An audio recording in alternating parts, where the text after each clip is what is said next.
BrahMos missile. ഇന്ത്യയും റഷ്യയും ചേർന്ന് വികസിപ്പിച്ച ഈ സൂപ്പർസോണിക് ക്രൂയിസ് മിസൈൽ പദ്ധതിയുടെ പ്രധാന നേട്ടങ്ങളും ചരിത്രവും പുരോഗതിയും ഇതിനു പിന്നിൽ പ്രവർത്തിച്ച ചില വ്യക്തികളെയും ഭരണാധികാരികളുടെ ഇടപെടലുകളും എന്തൊക്കെയായിരുന്നു എന്നൊന്ന് നോക്കാം. കാർഗിൽ യുദ്ധത്തിനു ശേഷമുള്ളതും അതിർത്തിയിൽ ചൈനയും പാകിസ്ഥാനും നടത്തുന്ന നിരന്തര വെല്ലുവിളിയും 90കളിൽ ഇന്ത്യയുടെ വർദ്ധിച്ചു വരുന്ന പ്രതിരോധ ആവശ്യങ്ങളും ഉയർത്തി. തുടർന്ന് അതിവേഗതയും കൃത്യതയുള്ളതുമായ മിസൈൽ സംവിധാനങ്ങളുടെ പ്രാധാന്യം ഇന്ത്യൻ പ്രതിരോധത്തിന്റെ പ്രധാന ആവശ്യങ്ങളിൽ ഒന്നായി മാറി. എന്നാൽ അന്ന് ഇന്ത്യക്ക് ഒരു സൂപ്പർസോണിക് ക്രൂയിസ് മിസൈൽ പോലുള്ള സാങ്കേതിക വിദ്യ വികസിപ്പിക്കാനുള്ള ശേഷി തദ്ദേശീയമായി ഇല്ലായിരുന്നു. സോവിയറ്റ് യൂണിയൻ തകർന്നതിനു ശേഷം പാശ്ചാത്യ രാജ്യങ്ങൾ, പ്രത്യേകിച്ച് അമേരിക്ക, സൈനിക സാങ്കേതിക കയറ്റുമതി പരിമിതപ്പെടുത്താൻ റഷ്യയെ സമ്മർദ്ദത്തിലാക്കി, പ്രത്യേകിച്ച് ഇന്ത്യ അല്ലെങ്കിൽ ചൈന പോലുള്ള രാജ്യങ്ങളിലേക്ക്. മാത്രമല്ല, MTCRൽ അംഗമായിരുന്ന റഷ്യക്ക് 300 കിലോമീറ്ററിൽ കൂടുതലും 500 കിലോഗ്രാം പേലോഡും വഹിക്കാൻ കഴിയുന്ന മിസൈൽ സാങ്കേതിക വിദ്യ കയറ്റുമതി നടത്തുന്നതിന് നിയന്ത്രണവും ഉണ്ടായിരുന്നു. അതിനാൽ നൂതന മിസൈൽ സംവിധാനങ്ങളുടെ നേരിട്ടുള്ള വിൽപ്പന റഷ്യക്ക് സാധ്യമല്ലായിരുന്നു. സോവിയറ്റ് യൂണിയന് ശേഷം സാമ്പത്തിക അസ്ഥിരത നേരിടേണ്ടി വന്ന റഷ്യക്ക് ധനസമ്പാദനവും അന്താരാഷ്ട്ര സഹകരണവും ആവശ്യമായിരുന്നു. റഷ്യയുടെ ഈ പ്രതിസന്ധിയും ഇന്ത്യയുടെ ആവശ്യകതയും ചേർന്നപ്പോൾ ലോകത്തിലെ തന്നെ ഏറ്റവും അപകടകരമായ ബ്രഹ്മോസ് എന്ന സൂപ്പർസോണിക് ക്രൂയിസ് മിസൈലിന്റെ ജനനത്തിനാണ് കാരണമായത്. മിസൈൽ സാങ്കേതിക വിദ്യ നേരിട്ട് വിൽക്കുന്നതിന് പകരം തന്ത്രപരമായി ഇന്ത്യയും റഷ്യയും സംയുക്തമായി വികസിപ്പിക്കുവാനുള്ള ചർച്ചയ്ക്ക് ഇത് തുടക്കമിട്ടു.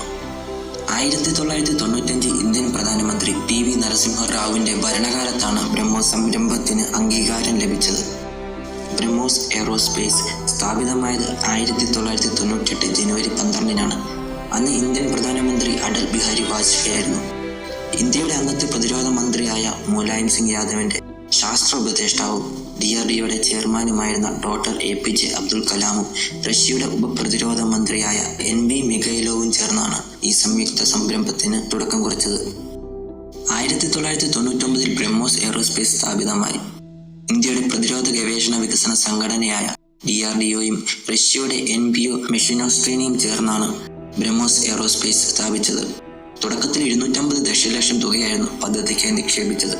ഇതിൽ ഇന്ത്യയുടെ പങ്ക് 50.5%, റഷ്യയുടെ പങ്ക് 49.5%.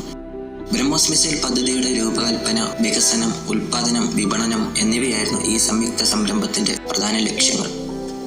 ഡോക്ടർ A ശിവദാനുപിള്ളി പദ്ധതിയുടെ ആദ്യ CEO ആൻഡ് മാനേജിംഗ് ഡയറക്ടറായി നിയമിതനായി. പദ്ധതിയുടെ പുരോഗമനത്തിനും സാങ്കേതിക മികവിനും മുഖ്യ പങ്ക് വഹിച്ചതിൽ അദ്ദേഹത്തിന്റെ സംഭാവനകൾക്ക് വലിയ പങ്കുണ്ട്. അതുകൊണ്ട് തന്നെ പിന്നീട് അദ്ദേഹത്തെ ഫാദർ ഓഫ് ബ്രഹ്മോസ് എന്ന വിശേഷണവും ലഭിച്ചു. ഇന്ത്യ റഷ്യ സംയുക്തമായി നിർമ്മിക്കുന്നതിനാൽ തന്നെ ഇന്ത്യയുടെ ബ്രഹ്മപുത്ര നദിയും റഷ്യയുടെ മോസ്കോ നദിയും ചേർത്തൊഴുക്കുക എന്നോണം പേര് നൽകിയ ബ്രഹ്മോസിന്റെ ആദ്യ പരീക്ഷണം നടന്നത് 2021 ജൂൺ 12-ന് ഒഡീഷയിലെ ബംഗാൾ ഉൾക്കടലിനോട് ചേർന്ന് കിടക്കുന്ന ചാന്ദിപ്പൂർ പട്ടണത്തിലെ ഇന്ത്യയുടെ പ്രധാന മിസൈൽ പരീക്ഷണ കേന്ദ്രമായ ഇന്റഗ്രേറ്റഡ് ടെസ്റ്റ് റേഞ്ച് അഥവാ ITRൽ വെച്ചായിരുന്നു. ലാൻഡ് ബേസ്ഡ് വെർട്ടിക്കൽ ലോഞ്ച് സംവിധാനത്തിൽ പറക്കാൻ കഴിയുന്ന രീതിയിൽ തയ്യാറാക്കിയ ബ്രഹ്മോസ് കരയിൽ നിന്ന് 90 ഡിഗ്രി നേരം മുകളിലോട്ട് ഉയർന്ന് കുറച്ചു ദൂരം മാത്രം പിന്നിട്ടതിന് ശേഷം ലക്ഷ്യസ്ഥാനം കണക്കാക്കി ശബ്ദത്തിന്റെ 3 ഇരട്ടിയോളം അടുത്ത വേഗതയായ മാക് 2.8 എന്ന വേഗതയിൽ 290 കിലോമീറ്റർ ദൂരം സഞ്ചരിച്ച് ഉയർന്ന തോതിലുള്ള കൃത്യതയിൽ ലക്ഷ്യത്തെ തകർത്തപ്പോൾ ആദ്യ പരീക്ഷണം തന്നെ വൻ വിജയമായി മാറി. 2003 ഫെബ്രുവരി 12-ന്, കൃത്യമായി പറഞ്ഞാൽ ബ്രഹ്മോസ് എയ്റോസ്പേസ് സ്ഥാപിതമായതിനു ശേഷം കൃത്യം 5-ാം വർഷത്തിൽ തന്നെ ഇന്ത്യൻ നാവികസേനയ്ക്ക് വേണ്ടി ഡിസ്ട്രോയർ കപ്പലായ INS രജ്പുത്തിൽ നടത്തിയ ബ്രഹ്മോസിന്റെ ആദ്യത്തെ പരീക്ഷണവും വിജയം കണ്ടു. ഇതുവരെയുള്ളത് അടൽ ബിഹാരി വാജ്പേയിയുടെ ഭരണ കാലയളവിലായിരുന്നു. മൻമോഹൻ സിംഗ് പ്രധാനമന്ത്രി ആയതിനു ശേഷം 2005-ലാണ് നാവികസേനയിൽ ബ്രഹ്മോസ് ഔദ്യോഗികമായി ഉൾപ്പെടുത്തിയത്. തുടർന്നങ്ങോട്ട് ബ്രഹ്മോസ് മിസൈൽ നാവികസേനയുടെ പ്രധാന ആക്രമണ ആയുധമായി മാറുകയായിരുന്നു. 2008 മാർച്ച് 5-ന് INS രജ്പുത്തിൽ നിന്ന് ആദ്യത്തെ ലാൻഡ് അറ്റാക്ക് പതിപ്പും വിജയകരമായി തന്നെ പരീക്ഷിച്ചു. ആൻഡമാൻ നിക്കോബാർ ദ്വീപുകൾക്ക് അടുത്ത് നടന്ന പരീക്ഷണത്തിൽ കപ്പലിൽ നിന്ന് വിക്ഷേപിച്ച മിസൈൽ ലക്ഷ്യത്തെ കൃത്യമായി തകർത്തു. ഇത് ഇന്ത്യയുടെ ആദ്യത്തെ സമുദ്രത്തിൽ നിന്നും ഭൂമിയിലേക്കുള്ള മിസൈൽ പരീക്ഷണമായിരുന്നു. ഇതിലൂടെ ബ്രഹ്മോസ് മിസൈൽ നാവികസേനയുടെ ഭാഗമായി തുടങ്ങി.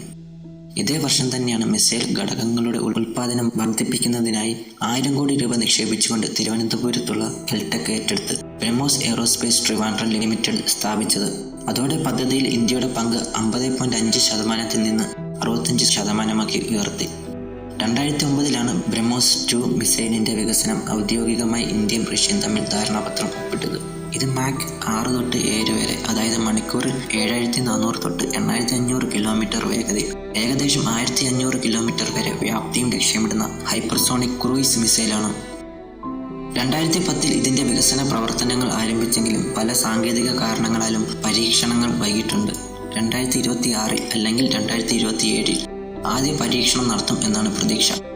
2010 തന്നെയായിരുന്നു ബ്രഹ്മോസിനെ കൂടുതൽ അപകടകരമാക്കി മാറ്റിയ ബ്രഹ്മോസ് ബ്ലോക്ക് 3 പതിപ്പ് വികസിപ്പിച്ചെടുത്തത്. Advanced guidance system, steep dive capability, high manoeuvrability തുടങ്ങിയ മിസൈലിന്റെ പ്രകടന മികവ് വർദ്ധിപ്പിക്കുന്ന സാങ്കേതിക വിദ്യകൾ കൂട്ടിച്ചേർത്തതിലൂടെ ദുർഘടകരമായ ഭൂപ്രദേശങ്ങളിലും മലനിരകളിലും കൃത്യതയാർന്ന ആക്രമണശേഷിയുള്ളവയാക്കി മാറ്റി. 2013 മാർച്ച് 20-നായിരുന്നു ബ്രഹ്മോസ് മിസൈലിന്റെ സബ്മറൈനിൽ നിന്നുള്ള ആദ്യ വിജയകരമായ പരീക്ഷണം നടന്നത്. വിശാഖപട്ടണത്തിന് സമീപമുള്ള ബംഗാൾ ഉൾക്കടലിൽ വെള്ളത്തിനടിയിൽ സ്ഥാപിച്ചിരുന്ന പോണ്ടൂൺ പ്ലാറ്റ്ഫോമിൽ നിന്ന് വെർട്ടിക്കൽ ലോഞ്ച് സാങ്കേതികത ഉപയോഗിച്ച് വിക്ഷേപിച്ച മിസൈൽ 290 കിലോമീറ്റർ ദൂരത്തിലുള്ള ലക്ഷ്യം കൃത്യമായി തകർത്തു. ഇത് ലോകത്തിലെ ആദ്യത്തെ വെള്ളത്തിനടിയിൽ നിന്നുള്ള സൂപ്പർസോണിക് ക്രൂയിസ് മിസൈൽ വിക്ഷേപണമായിരുന്നു. മൻമോഹൻ സിംഗ് പ്രധാനമന്ത്രിയായതിനു ശേഷമുള്ള ബ്രഹ്മോസിലെ പ്രധാന മാറ്റങ്ങളായിരുന്നു ഇവയെല്ലാം. 2014 ഡോക്ടർ എ ശിവദാണു പിള്ളയ്ക്ക് ശേഷം ഡോക്ടർ സുധീർ കുമാർ മിശ്രയാണ് ബ്രഹ്മോസ് എയ്റോസ്പേസിന്റെ CEO ആയത്. ചുമതലയേറ്റതിനു ശേഷം ബ്രഹ്മോസ് 2-ന്റെ വികസനത്തിൽ അദ്ദേഹം നിർണായക പങ്കാണ് വഹിച്ചിരുന്നത്. 2014 നരേന്ദ്രമോദി അധികാരത്തിൽ വന്നതിനു ശേഷം ഇന്ത്യൻ പ്രതിരോധ മേഖലയിൽ വന്ന ഒരു സുപ്രധാന മാറ്റമാണ് 2016 ജൂൺ 27-ന് ഇന്ത്യക്ക് MTCR-ൽ അംഗത്വം ലഭിച്ചത്. ഇതോടെ ഇന്ത്യക്ക് 300 കിലോമീറ്ററിന് മുകളിൽ റേഞ്ചുള്ള മിസൈലുകൾ വികസിപ്പിക്കാൻ അന്താരാഷ്ട്ര നിയന്ത്രണങ്ങൾ ഇല്ലാതെയായി. അതിന്റെ തുടർച്ചയായാണ് 400 മുതൽ 500 കിലോമീറ്റർ വരെ സഞ്ചരിക്കാൻ കഴിയുന്ന ബ്രഹ്മോസ് ER വികസിപ്പിച്ചെടുത്തത്. MTCR-ലെ 35-ാമത് അംഗമായി ഇന്ത്യ മാറുന്നതിൽ പ്രധാനമന്ത്രി നരേന്ദ്രമോദിയുടെയും അന്ന് വിദേശകാര്യ സെക്രട്ടറി ആയിരുന്ന S ജയശങ്കറിന്റെയും പങ്ക് പ്രാധാന്യമുള്ളതാണ്. MTCR-ൽ നിലവിലുള്ള എല്ലാ അംഗരാജ്യങ്ങളും സമ്മതം നൽകിയാൽ മാത്രമേ മറ്റൊരു രാജ്യത്തെ ഔദ്യോഗികമായി സംഘടനയിൽ അംഗമായി പരിഗണിക്കൂ.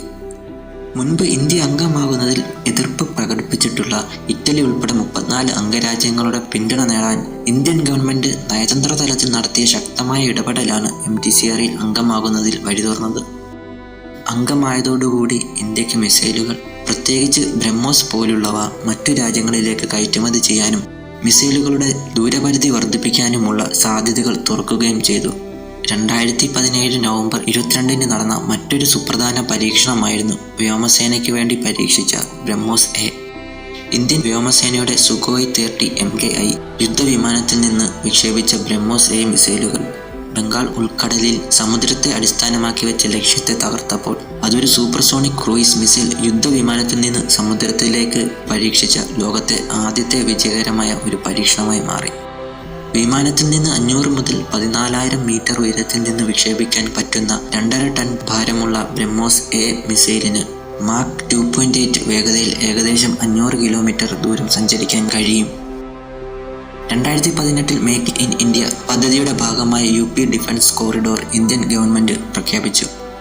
ഉത്തർപ്രദേശ് സംസ്ഥാനത്തെ ഡിഫൻസ് നിർമ്മാണ കേന്ദ്രമാക്കി മാറ്റുക വഴി ദേശീയ തലത്തിൽ പ്രതിരോധ ഉൽപ്പാദനത്തിൽ സ്വയം പര്യാപ്തത നേടുകയും ഇന്ത്യൻ പ്രതിരോധ വ്യവസായത്തെ ആഗോളതലത്തിൽ മത്സരിക്കത്തക്കവണ്ണം വളർത്തുക എന്നീ ലക്ഷ്യങ്ങളാണ് പദ്ധതിയുടെ പിന്നിൽ.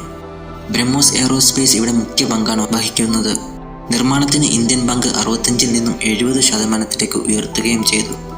ബ്രഹ്മോസ് മിസൈലിന്റെ പ്രധാന ഘടകങ്ങളായ എയർഫ്രെയിംസ്, ബൂസ്റ്റേഴ്സ്, കൺട്രോൾ സിസ്റ്റംസ് എന്നിവയുടെ നിർമ്മാണമാണ് ഇവിടെ. ബ്രഹ്മോസ് മിസൈലിൽ ഇന്ത്യൻ സാങ്കേതിക വിദ്യ ഉപയോഗിക്കുന്നത് മേക്ക് ഇൻ ഇന്ത്യ പദ്ധതിയുടെ ഭാഗമായതുകൊണ്ട് തന്നെ ഇത് ഇന്ത്യയുടെ തദ്ദേശീയ പ്രതിരോധ ശേഷി 100% ഉയർത്താൻ സഹായിക്കുകയും ചെയ്യുന്നു. 2021 ഡോക്ടർ സുധീർ കുമാർ മിശ്രയ്ക്ക് പകരം ഡോക്ടർ അതുൽ ദിനകർ റാണയാണ് ബ്രഹ്മോസ് എയ്റോസ്പേസിന്റെ CEO ആയത്. 2023 മാർച്ച് 5-ന് ഇന്ത്യൻ നാവികസേന അറബിക്കടലിൽ ഇൻഡിജീനിയസ് സീക്കർ, ഇൻഡിജീനിയസ് ബൂസ്റ്റർ എന്നീ സാങ്കേതിക വിദ്യകൾ ഉപയോഗിച്ച് ബ്രഹ്മോസ് മിസൈൽ വിജയകരമായി പരീക്ഷിച്ചു. സീക്കർ എന്നത് മിസൈൽ ലക്ഷ്യത്തെ കണ്ടെത്താനും അതിലേക്ക് ലക്ഷ്യമിടാനും സഹായിക്കുന്ന പ്രധാന ഘടകമാണ്. ഇൻഡിജീനിയസ് സീക്കർ എന്ന് പറയുന്നത് ഇന്ത്യ തന്നെ വികസിപ്പിച്ച സീക്കർ ആയതിനാലാണ്. DRDO വികസിപ്പിച്ച ഈ സീക്കറിന് ലക്ഷ്യത്തെ കൂടുതൽ കൃത്യതയോടെ തിരിച്ചറിയാൻ കഴിയും. ഇൻഡിജീനിയസ് ബൂസ്റ്റർ എന്നത് മിസൈൽ പ്രവർത്തിക്കുന്ന ആരംഭത്തിൽ തന്നെ കൂടുതൽ വേഗം കിട്ടാൻ സഹായിക്കുന്ന ഒരു ഘടകമാണ്. ഇന്ത്യയുടെ ഗ്യാസ് ടർബൈൻ ഗവേഷണ സ്ഥാപനമായ GTREയും DRDOയും ചേർന്നാണ് ബൂസ്റ്റർ വികസിപ്പിച്ചത്. 2024 ഡിസംബർ 1 ബ്രഹ്മോസ് എയറോസ്പേസിന്റെ CEO ആയി നിയമിതനായത് ഡോക്ടർ ജയതീർത്ത് ആർ ജോഷിയാണ്. 2025 മെയ് 10 ബ്രഹ്മോസ് മിസൈൽ സിസ്റ്റത്തിന്റെ പ്രഹരശേഷി എത്രത്തോളമാണെന്ന് ലോകരാജ്യങ്ങൾ കൃത്യമായി മനസ്സിലാക്കിയത്. അത് ബ്രഹ്മോസിന്റെ ആദ്യ വാർ ടെസ്റ്റായി മാറിയ ഓപ്പറേഷൻ സിന്ദൂരിലൂടെ പാകിസ്ഥാനിലുള്ള ലക്ഷ്യങ്ങൾ തകർത്തപ്പോഴാണ്. അതിന്റെ തൊട്ടടുത്ത ദിവസം തന്നെ, അതായത് 2025 മെയ് 11 ഉത്തർപ്രദേശ് സർക്കാർ സൗജന്യമായി നൽകിയ 80 ഹെക്ടർ സ്ഥലത്ത് 300 കോടി രൂപ നിക്ഷേപത്തോടെ ലക്നൌവിലെ സരോജിനി നഗറിൽ ബ്രഹ്മോസിന്റെ പുതിയ ഒരു നിർമ്മാണ യൂണിറ്റ് കൂടി ഉദ്ഘാടനം നടത്തുകയും ചെയ്തു. നിലവിൽ ലോകത്തെ ഏറ്റവും വേഗതയും കൃത്യതയും കൂടുതലുള്ളതും കര, കടൽ, അന്തർവാഹിനി, വായു എന്നീ 4 തരം പ്ലാറ്റ്ഫോമിൽ നിന്ന് വിക്ഷേപിക്കാൻ കഴിയുന്നതുമായ ഏക സൂപ്പർസോണിക് ക്രൂയിസ് മിസൈലാണ് ബ്രഹ്മോസ്. ഇന്ത്യയും റഷ്യയും സംയുക്തമായുള്ള ബ്രഹ്മോസ് 2ന്റെ വികസന പ്രവർത്തനങ്ങൾ പുരോഗമിച്ചുകൊണ്ടിരിക്കുകയാണ്. ശബ്ദത്തിന്റെ 6 തൊട്ട് 7 ഇരട്ടി വരെ വേഗതയും 600 തൊട്ട് 1000 കിലോമീറ്റർ ദൂരവും വർദ്ധിപ്പിക്കാൻ ലക്ഷ്യം വെക്കുന്ന ഈ പദ്ധതിയുടെ പരീക്ഷണം അടുത്ത വർഷങ്ങളിൽ തന്നെ ഉണ്ടാകുമെന്ന് പ്രതീക്ഷിക്കാം.